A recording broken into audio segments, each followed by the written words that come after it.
প্রিয় দর্শক, আজকের পর্বেও মজার রেসিপি থাকছে। আজকে আমি করে দেখাবো লাউ দিয়ে ডিম দিয়ে মজার এক রেসিপি। তো শীতের শুরুতেই কিন্তু এভাবে লাউ তরকারি খেতে কিন্তু খুবই মজা লাগে। তো রেসিপি শুরু করছি।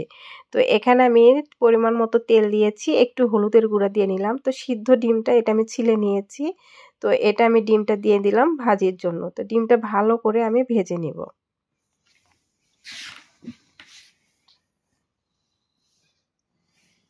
তো উল্টিয়ে পাল্টিয়ে ডিমটা এভাবে ভেজে নিচ্ছি, একটু কড়া করে ভেজে নিয়েছি। তো ডিমটা উঠিয়ে নিয়ে সেম তেলে এখানে আমি এখন 1 চামচের মতো জিরা দিয়ে নিলাম। তো আর এখানে সামান্য পরিমাণ একটু তেল দিয়ে নিব। তো একটা শুকনো মরিচ দিয়ে নিলাম, দিয়ে একটু নেড়ে চেড়ে নিচ্ছি। এখন এখানে পরিমাণ মতো পেঁয়াজ আর কাঁচামরিচ কুচি দিয়ে নিলাম। তো লাউ তরকারিতে কিন্তু একটু কাঁচামরিচ দিলে খেতে ভালো লাগে। আর কয়েকটা গরম মশলা নিয়েছি, 1 টুকরো দারচিনি, একটা কালো এলাচ আর 1 টুকরো লবঙ্গ দিয়েছি। দিয়ে একটু পেঁয়াজটা বাদামি হয়ে আসলে এখানে একটু পানি দিয়েছি। আর এখানে 1 চামচ উঁচু করে একটু আদা রসুন বাটা 1.5 চামচের মতো সেটা দিয়ে নিয়েছি। উঁচু করে 1 চামচ মরিচের গুঁড়া, হলুদের গুঁড়া আর একটু ধনিয়ার গুঁড়া দিয়ে নিলাম। আর এখানে লবণটা দিয়ে খুব ভালোভাবে মশলাটা আমি কষিয়ে নিচ্ছি।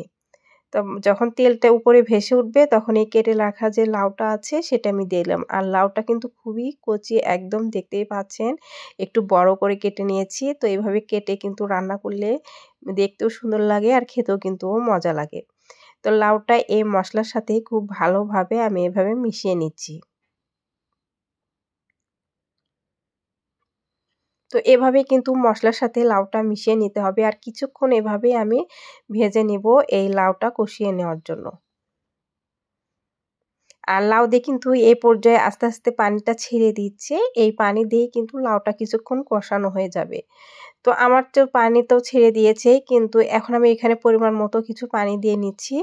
আর এই পানিতে কিন্তু লাউটা আমার সিদ্ধ হয়ে যাবে আর খুব সুন্দর কষানো হয়ে যাবে। তো বেশ কিছুক্ষণ আমি ঢাকনা দিয়ে ঢেকে লাউটা আমি রান্না করে নিয়েছি। আর এই পর্যায়ে এসে কিন্তু লাউটা আমার একদম সিদ্ধ হয়ে গেছে।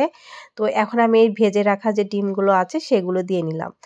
আর লাউটা কিন্তু এত মজার ছিল। তো আমার কিন্তু রান্না করতে বেশি একটা সময় লাগেনি, কারণ লাউটা আমার একদম কচি ছিল। তো এখানে আমি গরম পানিটা দিয়ে নিলাম। এখানে পরিমাণ মতো ঝোলটা একটু দিয়ে নিচ্ছি। তো খুব বেশি কিন্তু পানিটা দিচ্ছি না, দেখতেই পাচ্ছেন লাউটা যেন একটু উপরে ভেসে থাকে এ পর্যায়ে দিয়ে নিয়েছি। আর এখানে কিন্তু গরম পানি দিলে লাউ খেতেও কিন্তু মজা লাগে তরকারিটা। তো আপনারা চেষ্টা করবেন একটু গরম পানিটা দেওয়ার জন্য। তো বলক চলে আসছে, এখন আমি ধনিয়া পাতা নিয়ে দিচ্ছি। তো ধনিয়া পাতার পরিমাণটা একটু বেশি দিবেন, লাউ তরকারিতে খেতে মজা লাগে। আর কিছু কাঁচামরিচ এখানে ফালি করে দিয়েছি ফ্লেভারের জন্য। এটাতে ঝাল বের হবে না, কিন্তু খেতে ভালো লাগবে।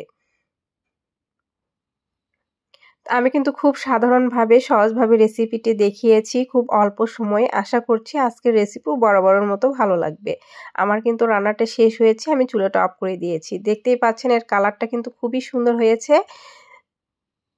তো আশা করছি আজকের রেসিপিও আপনাদের কাছে অনেক বেশি ভালো লেগেছে। তো ভালো লাগলে অবশ্যই চ্যানেলটি সাবস্ক্রাইব করবেন। সবাই ভালো থাকবেন। আল্লাহ হাফেজ।